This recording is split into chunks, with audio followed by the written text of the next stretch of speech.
Яҙ етеү менән хәүеф тә арта. Ауыл хужалығы эштәре барышында урманда, баҡсала кимереүселәр һәм талпандар йөрөткән хәүефле ауырыуҙарҙы йоҡторға мөмкин.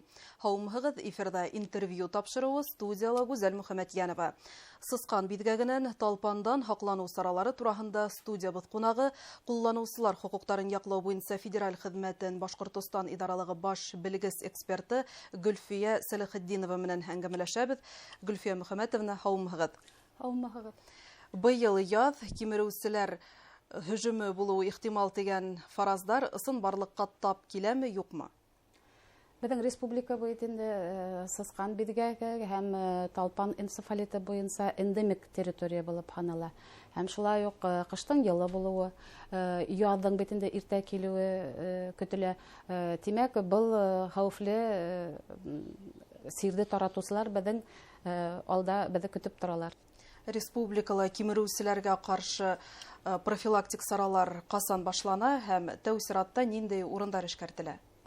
Республика буйынса әйтеп үтәһе килә, аҙаҡҡы 10 йылда, 2014 йылда һәм 2022 йылда сысҡан биҙгәге менән ауырыусыларҙың һаны күп теркәлде. Һәм 2022 йылда Роспотребнадзор тарафынан һәм хөкүмәт тарафынан ҡарар ҡабул ителде һәм ауылау эштәрен икеләтә арттырып, сысҡандарға ҡаршы көрәш алып барылды. Һәм шуның һөҙөмтәһе дип уйлайбыҙ инде. 24 йылда ауырыусыларҙың һаны күпкә кәмене. Бына инде 24 йылдың һандары буйынса 344 кеше сысҡан биҙгәге менән ауырына. Ә инде быйылғы йылдың бер айын алһаҡ, әлеге йылдың январ айына 43 кеше сирләп алды һәм был һандар үткән йылдың ошо осорына ҡарағанда күберәк. Сысҡан биҙгәге ауырыуын йоҡтороу ихтималлығы юғары ҡайҙа? Ҡайҙа тәү сиратта ауырырға мөмкин? Был йоҡторорға мөмкин был сирҙә? Сысҡаны ул ҡышҡы һыуыҡтар башланыу менән йорт, ҡура, һарай тирәләренә, кеше йәшәгәнерәк урындарға улар ынтыла. Һәм баҡсалар бит инде, менә баҡсасылар баҡсаларын ҡалдырып китәләр. Унда улар бик эйәләшәләр. Шуға күрә ҡыш буйына, әйтәйек, баҡсала ҡалған сысҡандар, улар үҙҙәренең эҙҙәрен ҡалдыралар һәм кешеләр сысҡандың экскременттары тип әйтәбеҙ инде, шул зарарланған йәшелсә емеш баҙҙа ятҡан, әйтәйек, йәйһә ҡалдырылған ризыҡтар аша кеше зарарланырға мөмкин. Һәм бигерәк тә тын юлдары аша бирелә. Беҙ баҡсаға барғас йыштырабыҙ, һеперәбеҙ, ҡағабыҙ. Был ваҡытта кеше был сир менән зарарлана. Ә нисек һаҡланырға? Сысҡан биҙгәгенән вакцинация юҡ. Шуға күрә төп сараларҙың береһе булып гигиена талаптарын үтәү. Был инде ҡулды йышыраҡ юырға, ауыл хужалығы эштәрен башҡарғанда һалам, бесән аҡтарғанда ираттар күбеһенсә ауырый бит инде. Сирләүселәрҙең күбеһен өлөшө ират тәшкил итә. Шуға күрә бына баҡсасылар тәү тапҡыр баҡсаға барып, унда йыштырыу эштәрен алып баралар икән, һаҡланыу сараларын күреп, перчатка кейеп, битлек кейеп һәм дезинфекция сараларын ҡулланып, юеш тип әйтә, влажный уборка эшләргә кәрәк. Тимәк, туҙан ҡутарып түгел, бик яйлап ҡына дезинфекция сараларын ҡулланып, уборка эшләргә кәрәк. Тәү барғанда баҡсасыларға балаларҙы алып бармағыҙ дип тәҡдим итәбеҙ. Сөнки был беҙҙең республикала бит инде таралған сир, балаларҙы сирләтмәҫ өсөн тәүҙә ололар барып, йыштырып, шунан ғына балаларҙы. Күп нәмәләрҙе тышҡа сығарып ҡалырға мөмкин, ҡояшта тоторға мөмкин. Сысҡан биҙгәге ауырыуы нимәһе менән ҡурҡыныс һәм ниндәй эҙемтәләргә килтереү ихтимал? Был вирус табигатьтә циркуляция алып барыла, таратусыгы булып бит инде карсызкандары тора. Һәм кеше инкубационный период дип әйтәбез инде, шул кыйммәлдә ул мөмкин 50 көнгә тиклем барырга мөмкин инкубационный период. Уртаса инде ул 2-3 атна була һәм капыл башланып, температура күтәрелеп, кеше үдән тән авыртулары менән һәм шулай ук кан системаның капиллярдар зарарлана һәм был инде бөергә зыян килтерә. Сызкандарга каршы тагы нинди профилактик саралар күрелә?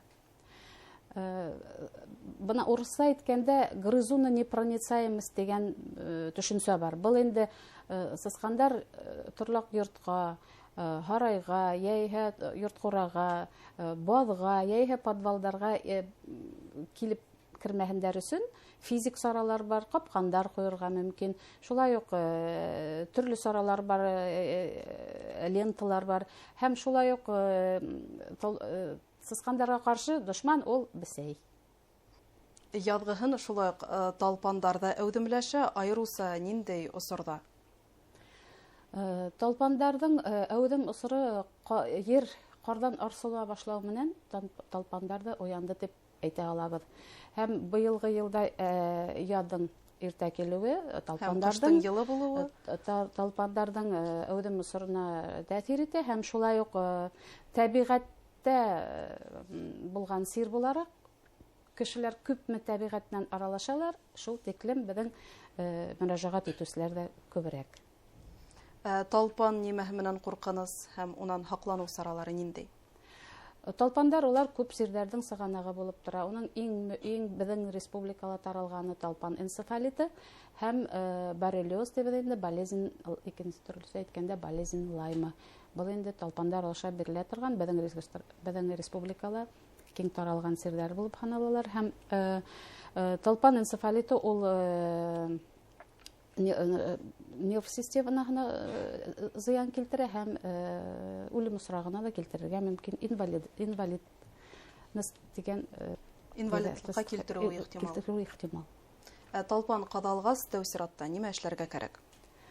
Талпан кадалган осракта иң беренче уны аларга кирәк.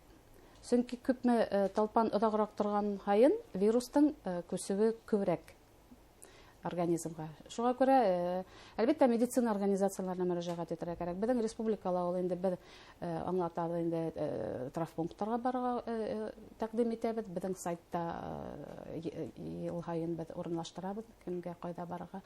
Һәм шулай ук талпанды зарарламай гына алып уны лабораториягә илтергә кирәк. Чөнки һәр талпан да зарарлы дип әйтү дөрес түгел. Шуңа күрә талпанды лабораториягә алып барып, уның зарарлымы, юкмы икән тикшерергә кирәк. Һәм шулай ук бер юлы талпан энцефалитын ала, һәм шулай ук боррелиоз сирен булдырусы боррелиялар бармы икәнен дә тикшерергә кирәк. Өфөлә һәм республиканың башка калаларында кайда анализларны тапшырырга була? Безнең республика буенча талпандарды тикшерү буенча Шафиева урамында урынлашкан Республика Центр гигиена һәм эпидемиология үҙәге эшләп килә һәм уның филиалдары безнең республикала 5 лаборатория эшләй. Уларның эш вакыты, адреслары безнең сайтта һәм гигиена үҙәгенең сайтында урынлаштырабыз. Талпандың зарарлы икәнен белгәс, кайда мөрәҗәгать итәргә була һәм нимә эшләргә? Лаборатор тикшерүләр буенча талпандың зарарлы икән исбатланган хәлдә был осракта иммуноглобулин эшләнә. Профилактик сараларның иң беренчеһе булып талпан энцефалитына каршы иммуноглобулин эшләнә. Инде әгәр дә талпанда боррелия табылды икән, был осракта инфекционистка мөрәҗәгать итәргә кирәк һәм был сиргә каршы тәүге 5 көндә антибиотик профилактика үткәрелә. Был бик яхшы хезмәт күрсәтә. Талпан энцефалитына каршы прививка яһау әле һуң түгелме? Талпан энцефалитына каршы иң мөһим профилактик сараларның береһе булып, ул вакцинация тора, әлбәттә. Вакцинацияда эшләтер алдыннан медицина организациялары был контингент дип әйтәбез инде, тәгаенләнгән кешеләрде улар ханга алалар һәм планлаштыралар, һәм вакцинация ул гадәттәгесә көздән башланып, беренче вакцинация, язга дәвам итеп, беренче вакцинация алынды һәм иммунитет барлыкка килде дигән фаразга китергә тиеш. Шуның өчен әлеге көндә тәгаенләнгән кешеләр вакцинацияны алырга, икенче вакцинаны алырга медицина организацияларына мөрәҗәгать итәргә тиештәр һәм шулай ук иртә килә дип әйттек бит инде, үдемләшү талпандардың иртә башланырга мөмкин. Вакцина алгандан һуң табигать менән ике адымны аралашмай торырга кирәк. Вакцинаны алырга ел әйләнәһенә мөмкин. Буның өчен үҙегеҙ яшәгән медицина организацияларына мөрәҗәгать итәргә кирәк. Гөлфия Мөхәммәтовна, әңгәмәгеҙ өсөн рәхмәт. Иҫегеҙгә төшөрәбеҙ. Студиябыҙ ҡунағы ҡулланыусылар хоҡуҡтарын яҡлау буйынса федераль хеҙмәттең Башҡортостан идаралығы баш белгес эксперты Гөлфия Сәләхетдинова менән яҙ айҙарында ҡомаҡтар, талпандар һөжүме һәм уларҙан һаҡланыу саралары тураһында һөйләштек. Иғтибарығыҙ өсөн рәхмәт. Һау булығыҙ.